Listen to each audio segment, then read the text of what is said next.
Yan, masarap talaga sir pag nasa residential. Tapos kahit sabihin mo na may grupo na nagsisimula na noon kahit sa ibang lugar, Oo. sa ibang gym, pag nadadaanan, doon dumadami. Yung sa Makati kasi hindi matuloy-tuloy. Di ba mataas ang May upa construction. Hindi, 100K sir ang upa. Kaso ang problema kasi sir, construction, hindi kami magkasundo nung tawag rito, nung may-ari.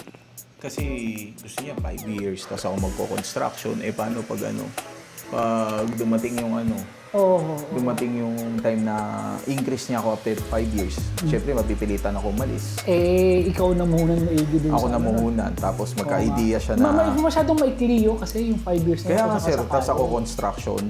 Tapos, ano ba tawag rito? Paano pag gawin niya, nakita niya malakas, after 5 years, di niya renew. Actually, sir, Kunin niya. Yan yung yan ang consequence talaga ng naupa. Ako, dilemma ko rin yan eh. So, lahat yan. Yung sa Cavite, sa Lipa, sa Tarlac, lahat yan, naupahan yan. Kaya, what if, di ba, na biglang maisip. 5 years ako ng 5 years dyan eh. 5 years ng 5 years nga lang siya Pero talaga. what if? Kaya ako lagi may plan B doon. Kaya una, ang ginagawa ko dyan, bago pa lang mag-lapse yung nagre-renew na ako. Para at least alam ko kung anong gagawin ko. Tapos, kasi ang mahal ng upa ko sa sa Lipa at sa Tarlac. Kaya sabi ko nga, maganda doon kung bibili mo na yung property. Kasi pag inutang ko sa bangko yun, parang ang monthly amortization ko, dagdag na lang ako konti eh. Yun ay sa rental mo Oo, di ba? So, ang maganda niyan, pwede ka kasi ako. Kaso sir, ang problema, hindi binibenta. Hindi, tsaka Makati kasi yun. Yan, Makati. Sigurado Residential yun sir. Oo. Malapit sa City Hall. Hindi, Kahit kung di siya binibenta, ang plan B ko kasi doon, kung di man siya ibenta, pwede akong bumili na lang ng ibang property malapit doon. Kasi iniisip ko, proven na yung yung market. Kumbaga, Kilala na. ililipat ko lang yung gym ko eh. Oo, kasi kilala hindi na ako sir eh. susugal. Oo. Yun talaga ang plano ko pag hindi ibinenta. Eh, yung sa inyo, kasi ang mahirap dyan, kung Makati kasi, ang liit ng possibility na makabili ka pa ng property. Actually sir, lumang bahay yan, tapos giniba nila. Oo. Kasi lumang bahay na, tapos parang ang may-ari magkakapatid. So, eto kasi, yung bago ko sa may QC, sir, dating agent ko din yun na nagbigay sa akin ng pwesto. Actually, nakadalawang pwesto na ako sa kanya. Building yun, sir. Residential na nasa 200 square meter. Dating bahay daw ng may-ari yun. Tapos, ano ba tawag rito? Gusto nga niya, pag inupahan ko yung baba, pati second floor. Oo. Kaso ayaw naman pag-iba yung mga divider. Buo pa din. Buo pa Baka din. di mo pakinabangan pagka Oo. sa gym. So, ginawa ko, sige ma'am, baba na lang muna. Pero ang baba lang siya, 40,000 nga lang yung babae. Sa Gano'ng kalaki yun? 200. Okay. Oo nga. Tapos yung second floor, binibigay niya 25,000. So, ang ginawa niya, nung nagkausap na kami, nung nag-close deal na kami, gusto niya ngayon mangyari. Yung simula second, third, fourth, fifth, paupahan ko na lang daw. Ikaw, pero ikaw, Ginawa pa sa akong sublease mo na lang. sublease ko na lang daw. Ginawa pa akong ngayon, landlord. Sabi ko, sige ma'am. Sabi ko, pag naisipan ko naman po na kunin itong Saan yung lugar yan, sir? Del Monte, corner West Ab. Oh, okay. Maraming residential sir, maraming tao. Malapit din yun sa sa shop ko sa mga pagawaan ng sasakyan. Kasi naisip ko yan, kung ganun ka maraming tao, tapos... Residential? Kasi, residential eh. Yung third floor. Tsaka yun, sir, Pwede mong i-subdivide yun eh. Tapos... Parang yung sa Pandakan ko. Kasi dyan sa Pandakan ko, sir, tayo, almost 200 din a day, di ba? Malaki kasi yun eh. Gano'ng kalaki yun, sir? Sir, parang ano yung last na yung nagsukat doon, yung taga-par, 150, 160, 150 yung sukat niya. Laki. Sir. Tapos daanan pa kami ng Actually, yun ang maganda sa Metro Manila talaga, yung volume, yung density ng tao, ang dami sir. talaga eh. Tsaka lalo na kung sa Pandakan, maraming mga nakatira, hindi kasi masyadong na doon yung mga residente. Ang dami mga pumupunta talaga dyan. Kaya nga, sir. Yan, masarap talaga, sir, pag nasa residential. Tapos, kahit sabihin mo na may grupo na nagsisimula na noon kahit sa ibang lugar, sa ibang gym, pag nadadaanan, doon dumadami. Halos lahat nga naman. Puro kabataan ng kliyente talaga, sir. Totoo. Tsaka Grupo-grupo sila. sir, kahit na meron kang kakompetensya dyan, sa dami kasi nung hindi kaya i-serve talaga ng isang gym yung yung market. Isipin mo to sa akin, laki na neto. Pero mula nung nagbukas ako 2013, 3 pang gym ang nagbukas dito na nakaka-survive. Ibig sabihin, may market pa din. Hindi ko talaga, ang dami ko na nag-gym dyan, ha? Oh, sir. Naano ko yun, naano kita nung hapon, di ba, na pumunta ako sa'yo dati. Dami tao. 2024. Oo. Di ba? Ang dami tao. Pero, isipin mo, akala mo, buong Cavite dito na yung nag-gym dyan. Hindi eh. Kasi sabi ko nga sa'yo, mula na pumunta ka dito, last year, may nagbukas pa na, ano. May pumalit. Oo, may Parang nagbukas warehouse pa. din, sir. Hindi naman, sir. Maliit lang din siya. Pero more on parang mga imported yung mga gamit niya tapos hindi rin ganun kalaki. Pero may mga nag-gym sa kanya. Yun yung punto ko na hindi nawawala ng kulang talaga yung mga gym. Kumbaga pagka magtatayo ka, kahit may kakompetensya ka, kaya mo pa rin mag-survive. Kaya nga, sir minsan kasi yung alam mo naman yung kliyente pag pag puno ka na, lilipat at lilipat talaga sa oras na yun. Kaya sir, yung gym ko na yan, di ba 1,200 square meters yan? Opo. Originally, may susunod akong video eh. Kasi nakita ko yung luma naming video, nung nagsisimula kami, kung 1,200 square meters yan, nung nag-umpisa kami, mga 200 square meters lang yun, no? Opo. Yung mga gym equipment ko, kasi kukonti lang Kukonti lang dati, Ngayon, sir. habang tumatagal, dumadami yung tao, nahihiya ako, dagdag ako ng dagdag ngayon ng gamit. Hanggang ngayon, makita mo, pati yung lugar ng MMA ko, sinakop ko na. Siguro kung... Sir, ano yun? Naabutan ko na yun. Ganun na yun, sir, kalaki. Oo. Pati dun sa may yung... Dito sa may parang side. Oo. Pero nabuta mo ba na na nandun yung MMA ko? Nabutan ko yun, sir, 2024. Oo. 2024 ako Ngayon, pumunta mga sa'yo dito. equipment na ngayon na nilagay ko doon. Tapos yung garahe ko, palit na ng paliit kasi lumalaki yung area nung nung gym floor eh. Nakailan kayo dyan, sir, sa isang araw? Sir, 200 mahigit yan. 200 plus pa yan, sir. mahigit, oh. Tapos ano ka nag-ooperate, sir? 7 to 10. Ako nga, 5 a.m. to 12 midnight eh. Dami. Actually, doon, napatira kasi, malayo naman ako sa Intramuros. Pero Metro Manila kasi 24 hours ang tao. Diyan, iba yung tao pang gabi talaga eh. Yung mga galing sa trabaho, sir. Oo. Kaya nga yung mga galing sa trabaho. Kaya in-extend ko na hanggang 12 midnight talaga. At least napapakinabangan mo kasi sa renta mo rin. Kasi renta mo kahit na gano'n kaikli lang yung operating hours mo, pareho lang din yung renta. Kaya nga, sir, gano'n pa rin naman. Sayang. Aga na lang bukas kasi yung mga papasok sa trabaho, gusto nila.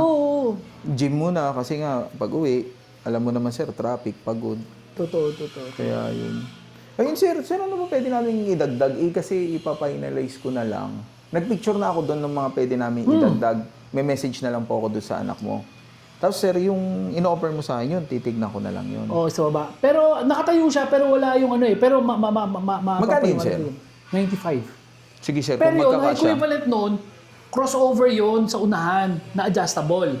Sa likod, pwede kang mamili ng Yun ba equipment. yung may rowing, sir? Pwede may rowing, pwede may lat pull down, pwede pet deck. Baka yun nandun din dun sa kabila mo? Sa kabila. Oo, pero yung sa kabila kasi, sir, parang prototype lang yun. Yung nasa kabila kasi, kumbaga yun yung pinang-testing ko bago ko gumawa nung Yung dun sa, yung normal na, yung production ko na, talikuran yung equipment. Kasi yung dito, sa bagay talikuran na crossover, pero yung crossover sa unahan, hindi siya adjustable yung pulley, nung may leg curl at saka may lat pull down tsaka rowing na magkatabi. Opo. Okay, maganda kasi yun, dalawang selectorized na magkatalikuran yun, adjustable yung pulley. Pero may finished product ka na yun, sir, kahit send lang sa akin. Meron. Kasi marami nang bumibili sa akin ng gano'n. Kasi nga, yun ang sabi ko, maganda Tapos kasi doon. ano na rin siya, sir, parang, hindi pala. Manual na Smith machine yun, sir, no? Manual na lang yun, Bon, no? Hindi siya katulad na parang Smith machine na may tubo, sir, no? Wala. Wala. Pero meron kami nagawa,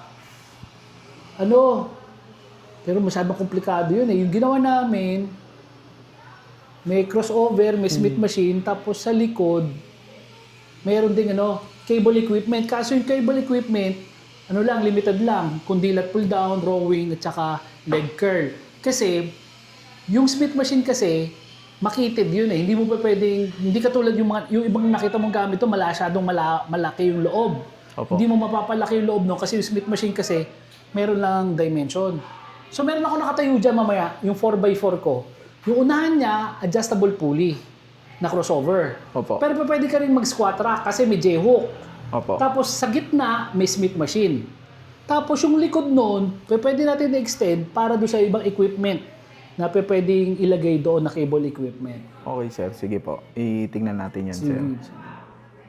Kasi yun na nga, sigurado ako kung gano'ng kadami sa inyo, pagka yung peak hours mo ng hapon, nag-aagawan talaga yung mga tao eh. Nagagawan yun, sir. Experience namin doon, nag-aantayan pa nga sila eh. Kaya maganda kahit ano... Kasi din, may ano doon, sir. Meron din kasi akong part doon na papalitan na rin namin ng gano'n na rin.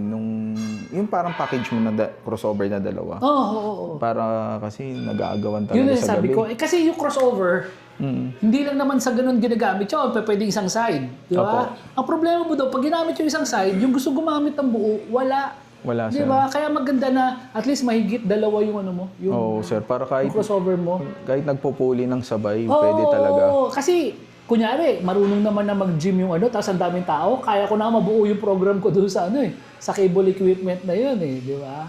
Oh, bali na nga lang ang bala ko, sir. Kasi didispatch ko lang yung isang item ko, kaya dadaling ko doon sa kabila. Eh, sir, gano'n lang katagal yung ano, yung una nating gym? 2024 yun. Isang taon na yun, sir. Oo. February lang kasi kami nakapag-operate. Gawa kasi, sir, nung late, di ba? Kamusta yung operation mo doon, yung kitaan mo doon? Oh, sir. Okay, maganda. Kaya kaya naisip mo ngayon na ano? Hindi, sir. After talaga dapat dati noon, after noon, nung Pandakan, ang nangyari lang kasi, nagtayo ulit ako ng bagong shop sa QC ng sa sasakyan. Kaya medyo na-delay. Pero nung after ko na ma-finalize, natapos na. Eto na. Actually, sir, sabay nga yan eh. Nagtatayo computer shop ngayon dun eh. Tapos ito, inaano ko. Katabi nung shop, ng shop mo yun? Hindi. Sa Pandakan, hindi sir. Mga siguro, mga 200 meters lang naman. Mga ganon. Walking distance lang naman. Kasi nabakante. Itong gym talaga, tagal na ako nang gigigil. Yung Makati talaga, sir. Yun ang gusto ko. Gigil na gigil talaga ako doon. Meron naman din sa akin doon, halos tapat ang City Hall. Kaso hindi ako kinakausap eh. Bakit? Doon marami rin nakatira doon eh. Sa tapat ng city, sa tabi ng area ng City Hall. Oo. Dami kong yung barkada ako doon. Hindi ako kinakausap ng may-ari. Hindi nag-reply. Pero for rent siya, hindi naman. For rent talaga, sir. Dati siyang ukay. Okay. Alam ko, dating bangko yon, tapos dating ukay. Pero nung sinilip ko yung loob, ano na siya malaking space na siya. O kasi wala nang mga divider. Wala nang partition eh. Wala nang partition, sir. Wala nang mga divider. Tapos hindi nag-reply. Ang ganda pa, ang daming parking. Ayun, alam mo yun ang kailangan mo, no? Pagka Parking lot talaga, parking sir. ka talaga. Oo. Yun Yung sa Pandakan mo, di ba yun yung una? Ngayon, yung susunod mo sa QC to. Sa QC yan, Sa sir? QC, sir? Del Monte, sir. Corner West Ave. Okay. Bali siya, residential siya dati nung Chinese may-ari. Building siya, mga people yan eh. Yun. Tapos doon kami sa baba. Pwede nga, maganda yung deal nga sa'yo nung ano na yun. Pwede yung mixed use yung gagawin mo. Pwede mo gawin gym yung ilalim. Kung papaupa sa'yo doon, gawin mo residential yung taas. Yun nga balak ko, sir. Parang ganun nga mangyayari pagkakatiwala niya eh. Kasi baka mamaya, sambot mo na yung upa mo doon. Oo, sir. Hindi. Kasi diba, yun nga eh. Ang Chinese kasi, sir, second time ko na na-experience to. Yung owner, gusto ka talaga niyang ma-meet once. Once lang talaga. Parang, tinatansya ka na, kinikilala ka niya kung mabuti ka pang tao. Minute lang niya ako once. Para pinilit niya ako na ipagkita siya. Tapos, pero wala na daw sila dyan eh. Tapos yun. Tapos nung sinabi niya, sige, sa'yo na to, ikaw na bahala. Kasi ayoko talaga ibenta. Yun, sabi niya, ayoko talaga ibenta to kasi swerte sa amin to. Sabi niya, dito kami umunlad. Sabi ko, ma'am, ilang kayo natira ito? 4. Fifth floor. Ma'am, 4. Sure ka, ma'am? Oo, tagigisa. Oo, nagkikita-kita pa ba kayo, ma'am? Tagigisang floor ba sila? Tag-iisang floor kayo, ma'am? Sabi niya, nagkikita-kita pa kayo? Sabi niya, oo naman, sabi niya. Pero sana po kayo lumihat? Somewhere in QC lang. Sabi ko, okay po. Most likely, yung babang-baba, yun yung bahay. Yun yung sir, open space negosyo yun. nila Ay, dati. sir. Hindi. Residential Bahay area daw. talaga lang yun. Laka-laka naman nun. Oo, sir. Residential to. May video ko nun eh. Kaso ito kasi may divider pa. Pero, ano na to, sir? Tatanggalin na lang nila pag tinurnover na nila. Asan na ba yung video na yun? Nakita ko sa kanila to eh. Ito, sir. Ayun, sir. Ngayon kasi ito mga gamit nila sa... Play mo lang, sir. Ano yan eh, gamit nila kasi sa supermarket yan. So parang bodega nila. Oo, ano lang... Pero tatanggalin na nila yan. Yung ano na yan, sir, yung nakikita mong divider na yan. Yan, tatanggalin na naman Mukhang nila yan. kahoy lang to, sir eh. Kahoy lang yan, sir. Oo, Ginawa mga lang kahoy kwarto lang to, ng kasi mga nakita ko yung nag-stay in. oo. Ay, malaki-laki to, sir. Sinukat ko na to eh. Ayan, sir, titignan na lang namin kung ilan yung magkakasya talaga dito. Sukatan mo lang maigi para at least maano kung gaano kalaki yung area niya. Oh, sige, sir. Opo, ganun na lang Para mangyayari, sir. matulungan kita rin magano. Kasi maganda kasi niyan, nakapila pa naman yung yung gamit mo. Tapos nag-commit naman ako sa'yo ng 4 weeks yung pinakamaaga natin. Opo. So, kaya naman yan. So, siguro kung gagawin na yung gamit mo na ika-third week o ika-second week, advice kita para at least pwede mo pa i-finalize yung yung order. Pero yung sir, yung D, pagawa na na yun. ako nun, tsaka yung mga additional ko. Pero possible kaya yan, sir, mga March katapusan? Ano yan eh, kailan ko ba siyang in-order? Nung Friday ba? Kahapon. Kahapon yata, sir? Kaya naman siguro yan, sir. 4 na linggo ng na Kaya naman, sir. Sir, yung regarding pala doon sa kulay, kasi sabi ni Madam, mas mataas daw kasi yung plat. Ang down payment. Pero pares lang. Ang presyo, pareho pa rin. Ang presyo pares pa rin. Parehas. Ang magkaiba lang yung down kasi pag iba ang kulay. Kasi parang mas maganda naman, sir, para maiba naman flat Actually, rate. marami na rin ako nagawa ng ganyan. Oo, mas gustong nila yung ganun. Pero hindi ko pa naman sa kanya sinasabi. Sabi ko, kakausapin muna kita. Kala ko additional Hindi, kasi. hindi. Lahat ng kulay pare-pareho lang. Pero lang yung antique silver. Kasi may isa pang clear coat yun eh. Pero lahat siya pare-pareho na iba lang sa down payment. Sige, Pare-pareho sir. ang total niya.